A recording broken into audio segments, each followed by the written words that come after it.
Hello friends. दोस्तों,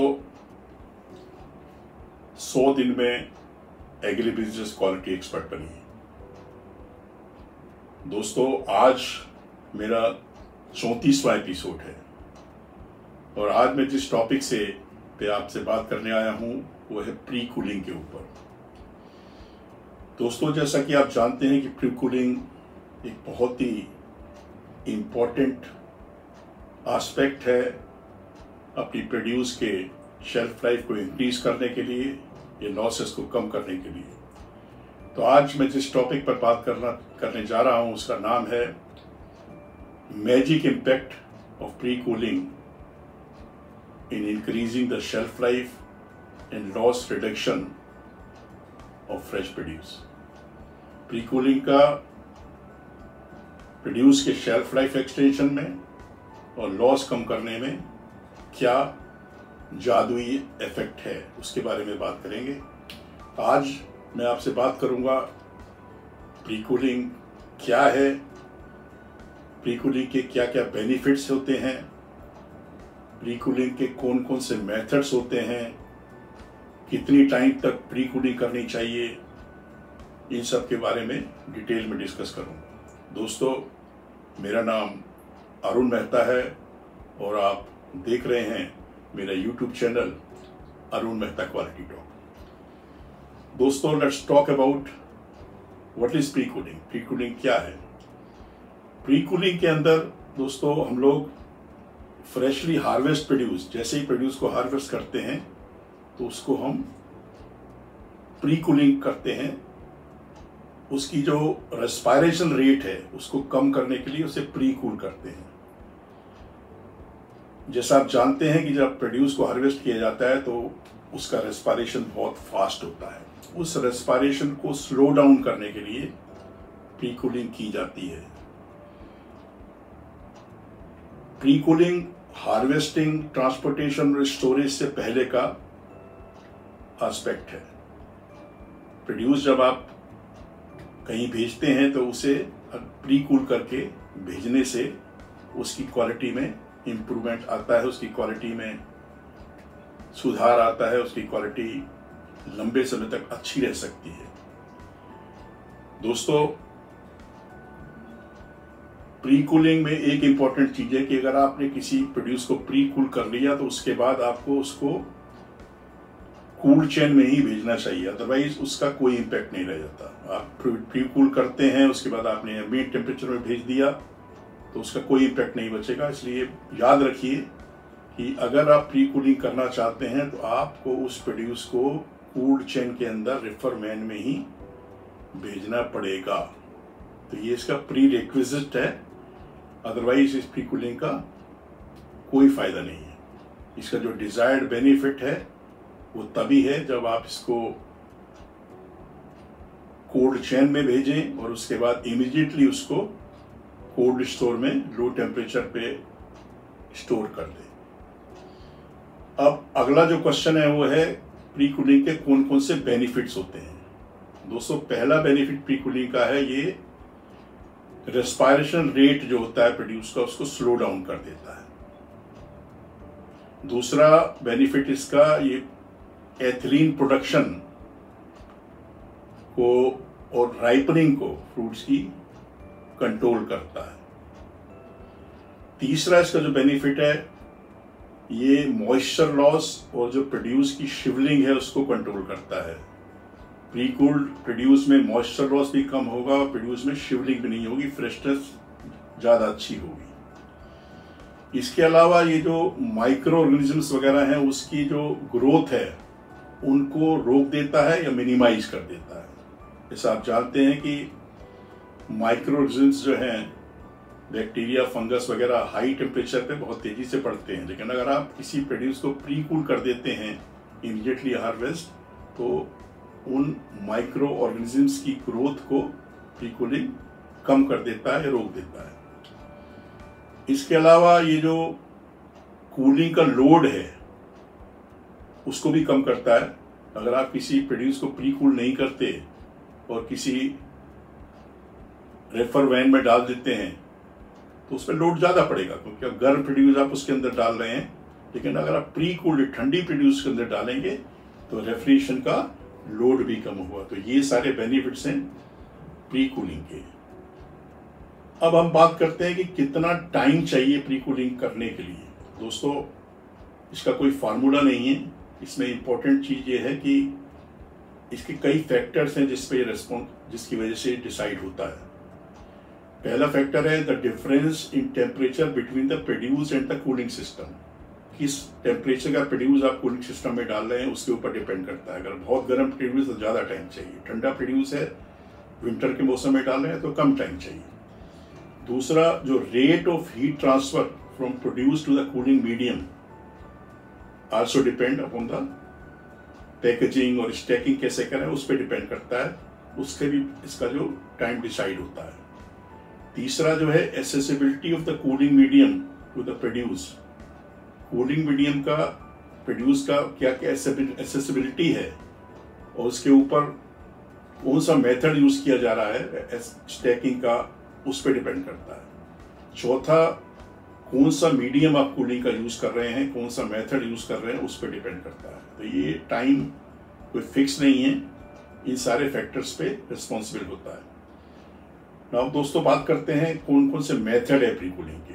दोस्तों, इसके 6 मेथड मेनली यूज किए जाते हैं। इनमें 2 पहले जो मेथड मैं बताऊंगा वो सबसे ज़्यादा यूज होते हैं।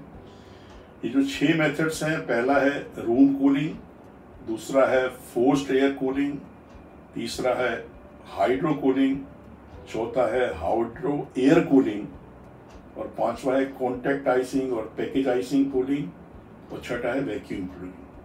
तो इसमें जो पहले 2 मेथड है रूम कूलिंग और फोर्स एयर कूलिंग, ये सबसे ज़्यादा प्रचलित है हमारे देश के अंदर। तो बात करते हैं रूम कूलिंग के बारे में। तो रूम कूलिंग में कुछ नहीं है, आपको प्रोड्यूस को एक कोल्ड स्टोर के अंदर जिसमें लो टेम्परेचर है उसमें रख देना है। लेकिन ये याद रखिए, जब आप रखते हैं तो उसमें जो प्रोड्यूस है या तो परफोरेटेड कार्टन होने चाहिए, परफोरेटेड क्रेट होनी चाहिए, कार्टन्स और बॉक्स जो यूज कर रहे हैं उसमें होल्स होने चाहिए, और उसके अंदर एयर सर्कुलेशन उस रूम में अच्छा होना चाहिए। एयर सर्कुलेशन नहीं होगा तो जो कूल एयर है वो प्रोड्यूस तक नहीं पहुंचेगी। At least 60 metre per minute air circulation is required for pre cooling. तो this is room cooling. Room cooling generally use की जाती है। लोग प्रोड्यूस गर्मी में आता है उसको कोल्ड स्टोर में रख देते हैं, तो सबसे पहले प्रोड्यूस प्री कूल होता है और उसके बाद ही वो आगे जाता है। दूसरा मेथड है दोस्तों फोर्स एयर कूलिंग। ये काफी पॉपुलर मेथड है। इस मेथड में प्रोड्यूस को एक फोर्स एयर के सामने, कूल्ड एयर के सामने रख दिया जाता है, कार्टन्स के अंदर और क्रेट्स के अंदर, और जिनमें होल्स होते हैं, हवा उन होल्स के थ्रू पास होकर के प्रोड्यूस को ठंडा करती है। हवा तेजी से पास होती है तो ये बहुत ही रैपिडली प्रोड्यूस को ठंडा करती है। इस मेथड में बेसिकली जो ग्रेप्स है, स्ट्रॉबेरी है, इस मेथड से की जाती है। इसमें इंपॉर्टेंट चीज ये है कि ह्यूमिडिटी बहुत ज़्यादा होनी चाहिए। 90 से 95% ह्यूमिडिटी आपको उस रूम में रखनी पड़ेगी, तभी इसका इम्पैक्ट अच्छा आएगा। और प्रोड्यूस को जनरली ग्रेप्स को जब हम प्री कूल करते हैं तो उसको 0 डिग्री सेंटीग्रेड टेम्परेचर लाने में 6 से 8 घंटे लग जाते हैं, और उसमें हम लगभग 0 से 2 डिग्री सेंटीग्रेड की एयर पास करते हैं विद 90 से 95% ह्यूमिडिटी के साथ। तो ये मेथड बहुत यूजफुल है फ्रेश प्रोड्यूस के लिए, फ्रेश फ्लावर्स के लिए काफ़ी यूज किया जाता है। अगला मेथड है दोस्तों हाइड्रो कूलिंग। जैसा आप नाम से देख रहे हैं, हाइड्रो मीन्स वाटर। वाटर के साथ जिसकी कूलिंग की जाती है वो कहलाता है हाइड्रो कूलिंग। इस मेथड में प्रोड्यूस को ठंडे पानी के अंदर इमर्स किया जाता है। वाटर को आप ठंडे पानी को स्प्रे भी कर सकते हैं या उसको इमर्स कर सकते हैं कन्वेयर बेल्ट के ऊपर। ये काफ़ी फास्ट सिस्टम होता है। जैसा कि आप जानते हैं कि वाटर जो है जब प्रोडक्ट की कांटेक्ट में आता है तो कूलिंग फोर्स एयर से ज़्यादा इफेक्टिव होती है। अगर पानी को आप बर्फ डाल के और ठंडा कर सकते हैं, 0 डिग्री सेंटीग्रेड पहुंचा सकते हैं, तो इसका इम्पैक्ट और भी बढ़ जाता है। इस मेथड में सबसे अच्छी चीज़ ये है कि इसमें डिहाइड्रेशन या मॉइस्चर लॉस बहुत कम रहता है, प्रोड्यूस जो है फ्रेश ज़्यादा रहता है, डिहाइड्रेशन नहीं होता है। अगला मेथड दोस्तों है वो है hydro air cooling. Hydro air cooling में इस मेथड में मिक्सचर ऑफ कूल एयर और कोल्ड वाटर को फाइन मिस्टी फॉर्म में सर्कुलेट किया जाता है प्रोडक्ट के अराउंड। जो भी आप कंटेनर को स्टैक करते हैं उस पे इस कूल एयर और वाटर के मिक्सचर को फाइन मिस्टी फॉर्म में स्प्रे करते हैं। आपने देखा होगा कई जगह एक कुछ डिस्प्ले होते हैं जो कूल डिस्प्ले होते हैं, जिनमें थोड़ी थोड़ी देर बाद ठंडी मिस्टी एयर का स्प्रे आता है प्रोडक्ट के ऊपर। तो ये वही है हाइड्रो एयर कूलिंग। इसमें पानी और हवा दोनों ठंडे प्रोडक्ट पे पास किए जाते हैं। अगला जो मेथड है दोस्तों, कॉन्टैक्ट और टॉप आइसिंग और पैकेज आइसिंग सिस्टम। आपने कई बार देखा होगा, आप कभी किसी एक जगह से दूसरी जगह कुछ पेरिशेबल आइटम को भेजते हैं तो आप इस मेथड को यूज करते हैं। उसमें पैक्ड आइस पैक होते हैं जो कि पानी और नमक का मिक्सचर और लिक्विड उसको क्रश्ड आइस को मिक्स करके बनाए जाते हैं। और इससे क्या होता है, सबसे बेनिफिट के प्रोड्यूस काफ़ी लंबे समय तक उसमें टेम्परेचर मेंटेन रहता है, क्योंकि जब तक वो पैक्स या आइस मेल्ट नहीं होती है तब तक उसका ठंडा इफेक्ट रहता है। तो आप इसको लंबे समय तक बिना ज़्यादा खर्चे के इस मेथड को यूज़ कर सकते हैं। ये मेथड मेनली लीफी वेजिटेबल्स या हाईली पेरिशेबल आइटम में यूज़ किया जाता है। आखिरी मेथड जो दोस्तों है वो वैक्यूम कूलिंग। इस वैक्यूम कूलिंग में ये थोड़ा कॉस्टली मेथड है। इस मेथड में जो है आपको एक एयर टाइट चैम्बर चाहिए होता है। एयर टाइट चैम्बर के अंदर आपको हवा को पंप करना होता है वाटर वेपर के साथ, और वाटर उसमें वेपोराइज होकर के वैक्यूम चैम्बर में लो प्रेशर क्रिएट करता है, और कूलिंग जो एवोपरेशन होता है वाटर का सरफेस के ऊपर जो वाटर होता है उससे कूलिंग होती है। तो vegetable having a high surface to volume ratio, जैसे कि लीफी वेजिटेबल, सेलेरी, बड़े सब्जियां होती हैं, एस्पेरिगस एक्सेट्रा, उसके लिए ज़्यादा सूटेड है, क्योंकि ये सरफेस मॉइस्चर जो होता है प्रोड्यूस का उसे यूज करके कूलिंग करता है। इसमें एक प्रॉब्लम है कि इस मेथड में थोड़ा मॉइस्चर लॉस बाकी के मुकाबले ज़्यादा होता है। इसमें अलग अलग कम्युनिटीज में अलग अलग होता है, बट वो रेंज करता है अराउंड 1.5% से लेकर के 5% के बीच में। तो दोस्तों ये था पार्ट 1 मेरा प्री कूलिंग के ऊपर।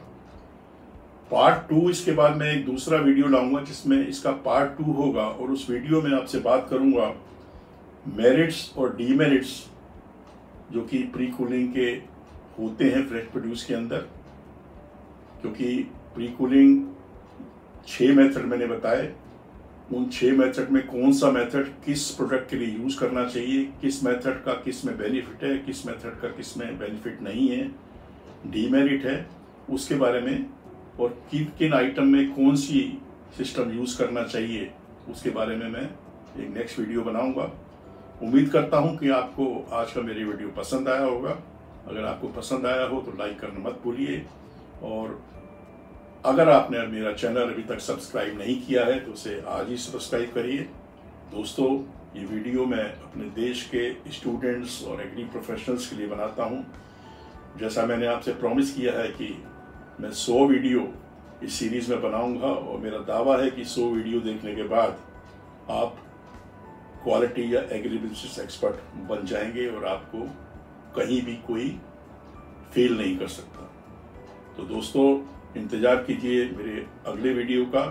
तब तक के लिए आप खुश रहिए, मुस्कुराते रहिए, स्वस्थ रहिए, और अपने माँ बाप की सेवा कीजिए, और मेरा वीडियो इस तरह देखते रहिए।